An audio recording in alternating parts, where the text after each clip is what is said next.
Good evening and welcome to Sunset News this beautiful Wednesday evening. As always, we bring you news, community stories, economics, sports, weather, and so much more. I'm your host, Glenora Shipura. Getting into the news tonight, Triumphant College hosted a nursing humanistic pledge at its main campus in Windhoek. Deputy Director for Human Resource Management in the Ministry of Health and Social Services, Sylvanus Amomo, who delivered a speech on behalf of the Health Minister, indicated that the new School of Nursing is equipped with state-of-the-art facilities and a curriculum designed to provide you with knowledge, skills, and an ethical foundation. The essence of nursing lies not just in the procedures you perform, but the empathy, dignity, and respect you extend to every patient, Amomo said, who told the students. Raimo Dengenge reports. Today, we celebrate not only the dedication and hard work that has brought you here, but also the dawn of a new era in healthcare education, with the inauguration of our new School of Nursing at this esteemed private training college. To our newly inducted students, this ceremony marks the beginning of a noble and lifelong commitment. As you take your pledge today, you join a lineage of selfless professionals dedicated to the care and well-being of others.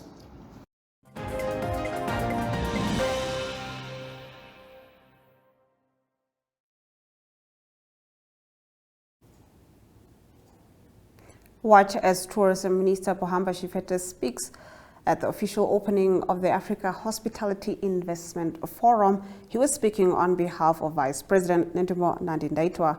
Elani Smith reports. Furthermore to that, I'm proud to say that our tourism sector has demonstrated a parallel resilience after the devastating effect of the COVID-19 pandemic globally. We're not only successfully bouncing back, but beating the tourism arrival numbers recorded before the pandemic in 2019. The statisticians are telling us that our national occupancy rate reached 60.3% in May 2024.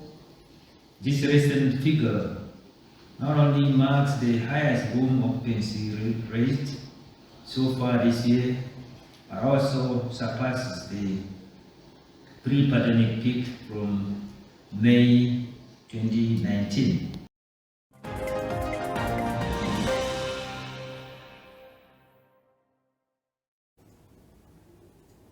In our next story, Namibia has become the 10th Southern African Development Community member state to sign the agreement amending the SADC Treaty, which aims to transform the SADC Parliamentary Forum into the SADC Parliament. Peya Moshelenga, International Relations Minister, signed the agreement on behalf of Namibia.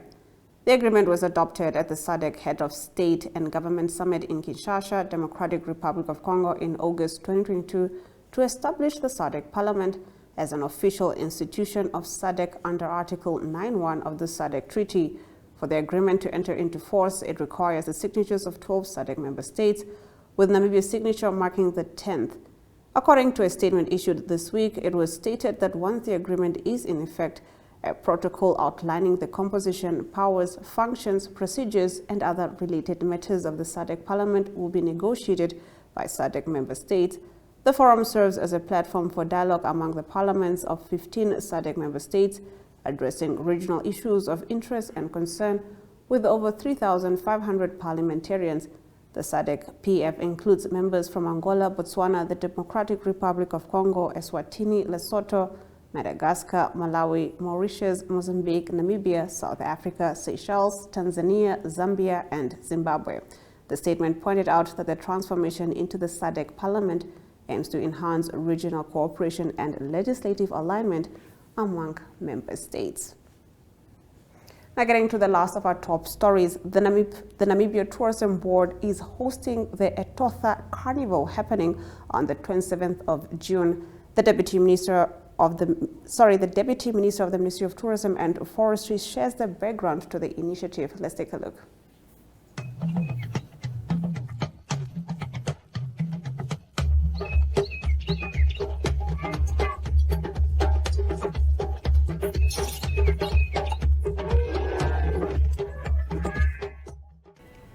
I am honored to have with me today the Deputy Minister of Environment, Forestry and Tourism, Honorable Heather Sibungu. How are you doing today?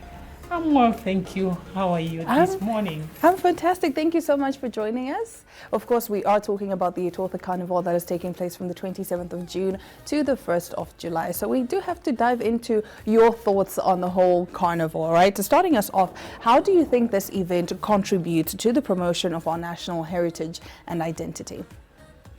You know, this is a historical moment, and I'm very happy to have you in our beautiful building, and for you to have all the energy coming to us, and for us to give you more on the Etotha Carnival event that is taking place at the fourth date you have said.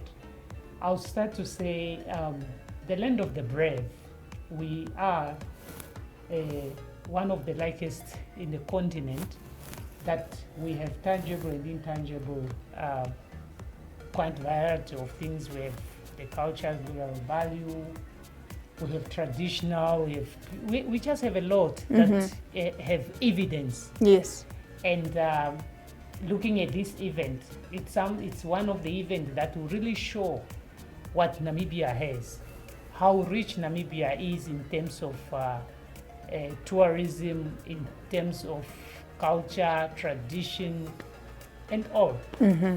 Yes. I understand. All right, so can you explain how events like this one boost local tourism and contribute to the economy?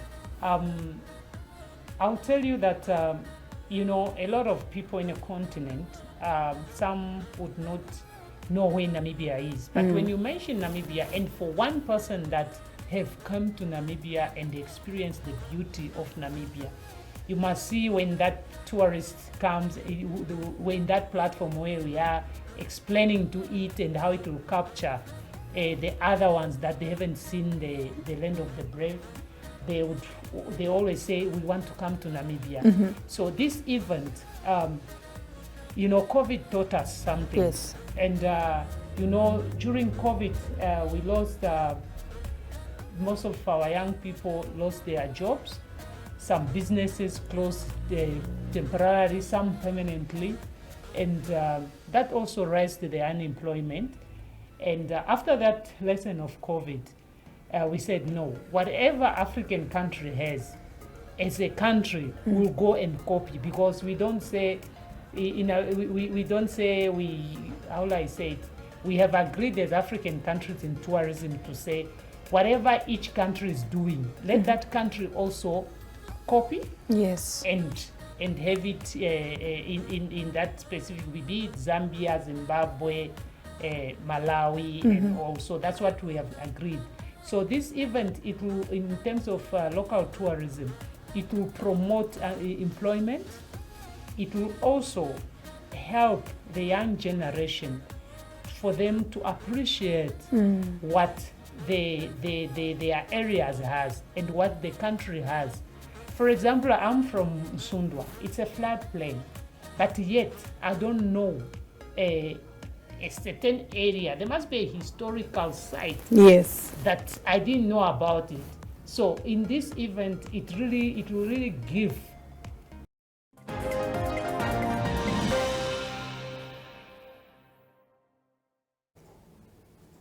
That concludes our top stories. Don't forget that you can read these stories and more news in our Namibian Sun newspaper tomorrow.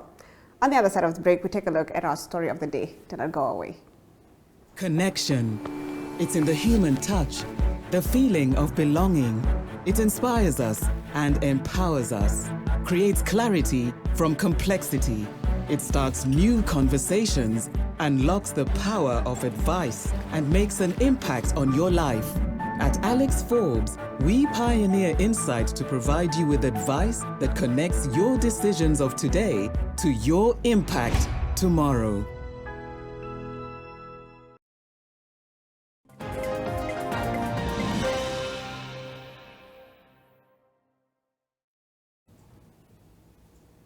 Getting to our story of the day, Muharukwa, a former member of the Popular Democratic Movement, has joined SWAPO.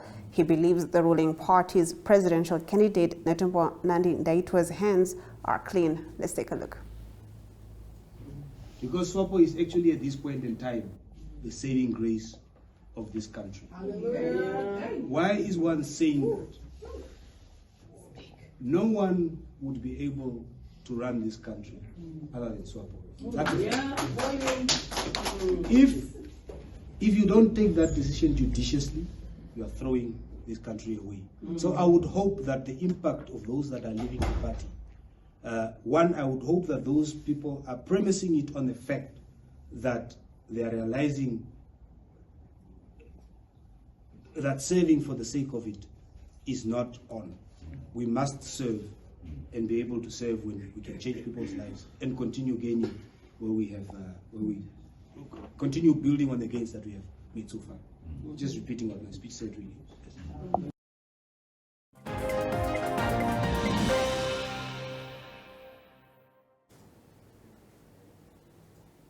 Moving on, the Henties Bay Land Development Conference kicked off in Henties. We take a look at this story after the break.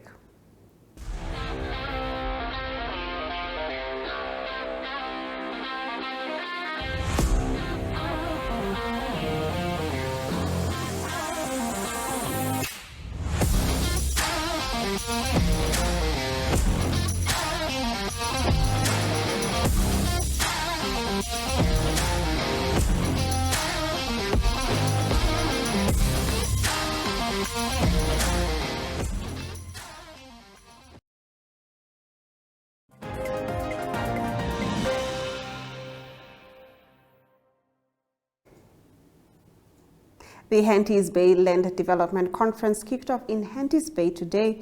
Minister of Agriculture, Water and Land Reform, Kalesh Leitwine, addressed issues on freshwater supply and poor sanitation amongst various communities. The minister also mentioned that rivers and dams will become less reliable in the next 5 years. Precious Ngitwanapo reports. Last year. And for the first time, more than half of these people live in urban areas, namely 54.9%. That's the first time that that happened. Previously, our rural populations were bigger than the urban. Over the last 50 years, urban populations of Namibia grew substantially from 23.4 to 54.9%, rising at an increasing annual rate that reached a maximum of 2.79% in 2003, and then decreased to 1.72% in 2023. If growth rates at an average of 2.2% persist, next year we will have to accommodate 37,417 more people in towns and villages, and close to 500,000 10 years later. And about 1.5 million by 2050.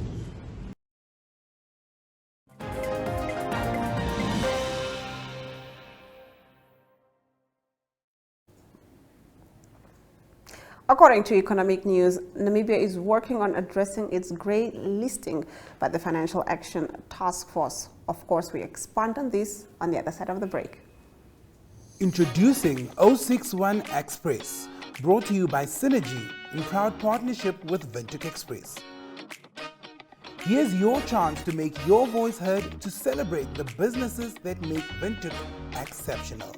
From your favorite coffee spot to the salon that always gets your style just right, it's time to shine a spotlight on the gems of our city. Over the next 8 weeks, it's your chance to vote for your favorites to recognize the best of the best. Nominations open on the 25th of April and close on the 5th of May. To nominate your favorite business, simply save this number, 085 785 6231, and WhatsApp hashtag 061Express or scan the QR code below and follow the on-screen instructions. By nominating your favorites, you're not only supporting local businesses, but you also stand a chance to win your share of 50,000 Namibian dollars in cash. The voting process will be the same as the nominations process, using the Synergy chatbot and the hashtag 061Express. Voting opens on June 5th and closes on June 23rd. Make sure to cast your votes for the best of the best. The winners will be announced on June 28th. 061Express, celebrating the heartbeat of Windhoek. Get ready to make your mark.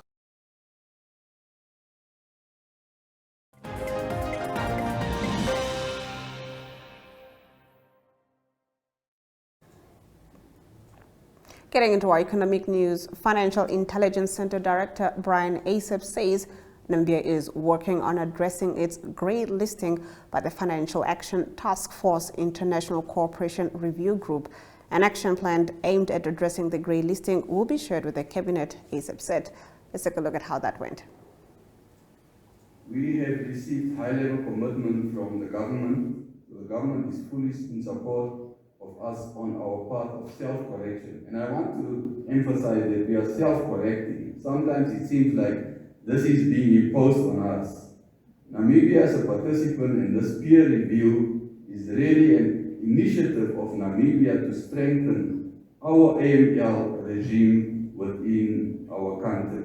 Because we do not want any proceeds or any person to benefit from the perceived proceeds or benefits of money laundering. So we are on a path of self-correction and not necessarily driven by international institutions.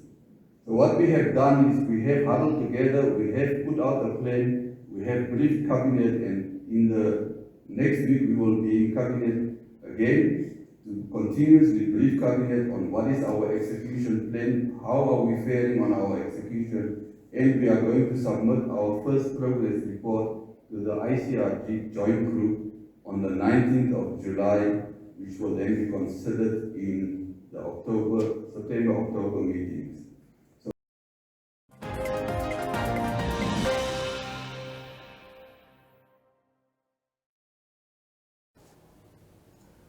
Let's take a look at our financial indicators. The Namibian dollar trades against the British pound at 23.00, against the euro at 19.46, against the US dollar at 18.23, and $2 Namibian and 51 cents gets you one Chinese yuan.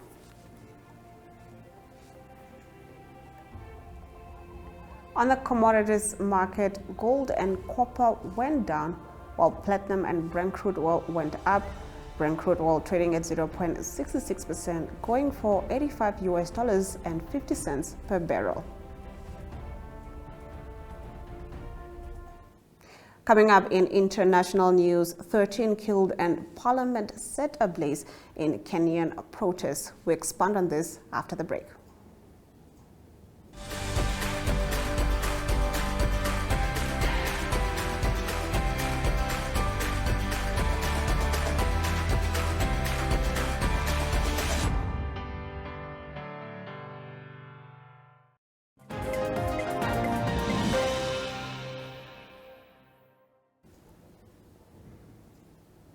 Getting into our international news, at least 13 protesters were killed during protests in Kenya, doctors say, and a section of parliament went up in flames as the demonstrations against new tax proposals escalated on Tuesday.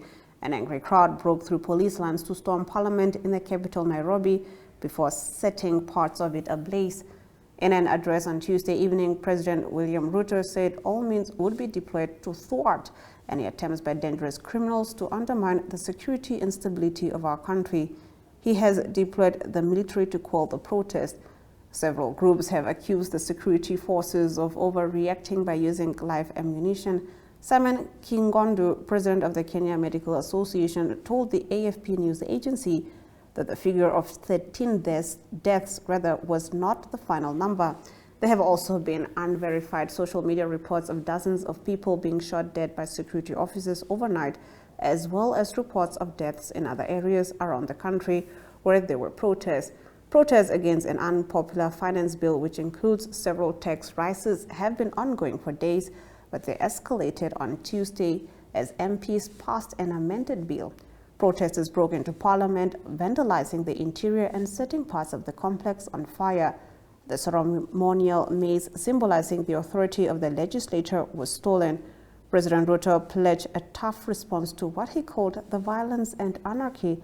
It is not in order or even conceivable that criminals pretending to be peaceful protesters can rain terror against the people, their elected representatives, and the institutions established under our Constitution and expect to go scot-free, Mr. Ruto added. On Wednesday morning, Speaker of Parliament Moses Wetangula praised young people for leading the discourse on the finance bill and the state of the economy. He, however, said that violence, disrespect, and wanton destruction of property and blatant attacks on public institutions shall not be condoned.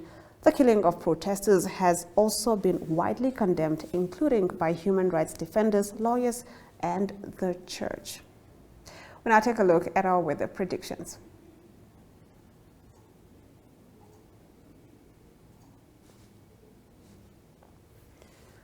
Katima-Mulilo can expect sunny weather conditions with a minimum of 9 degrees Celsius and a maximum of 27 degrees Celsius, while Ventu can expect a minimum of 8 degrees Celsius and a maximum of 20 degrees Celsius.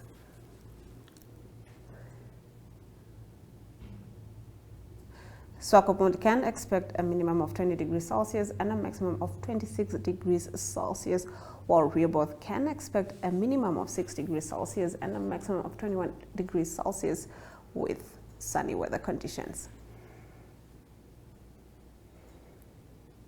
That concludes our weather predictions. After the break, Ari Hohat will be bringing us the latest in the world of sports.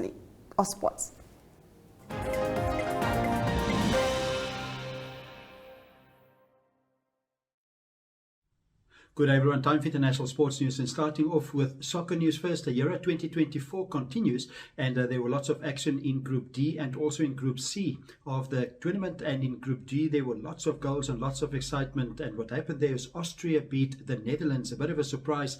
They beat them by 3-2, and that means that Austria, they through to the round of 16. And also it was France that played against Poland, and that game ended in a 1-1 draw. France still through because of the 1-1 draw to the round of 16, and both Austria and the Netherlands will go through. Netherlands will go through as the best loser, third place position in that group. Also in Group C, there were 2 games played, not as excited as Group D, because it was 2 games played and no goals. It was England that played against Slovenia, 0-0 that result, and also Denmark that played against Serbia, also a 0-0 draw in both those games.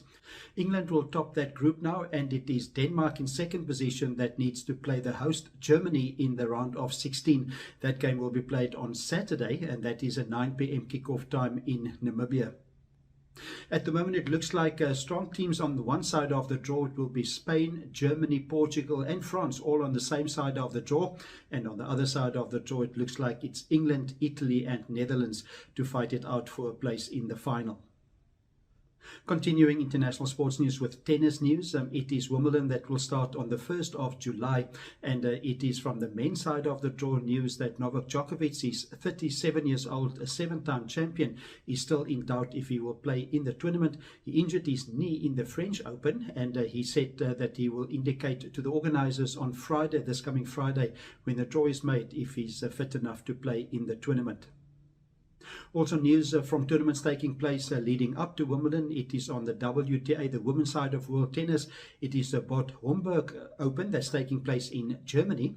And it is Paula Badosa of Spain that beat Julie Wiemeyer of Germany by 4-6, 6-2 and 6-1. And then also good result for Caroline Wozniacki. She's a former major winner. She beat Elina Svitolina, the 7th seed, by 6-3, 6-7 and 7-5 to advance to the next round. And to conclude today's international sports news, it is golf news from the women's golf, and it is Amy Young of South Korea that is up 20 places after winning the KPMG PGA Championship the past weekend. She was number 25 in the world, but after winning her first major, she's now number 5 in the world rankings. It was her first major that she won in 75 attempts, and previously she finished second place in the US Open twice in 2012 and also in 2015. Currently, the number 1 women's player in world golf is Nelly Korda. She's from the USA, and another American in second position, that is Lilia Vu. The best placed Southern African golfer at the moment is Ashley Buhai, and she's number 41 in the world. She's from South Africa. That's international sports news for today. Hope you have a great sport day, and we talk international sport again tomorrow. Goodbye.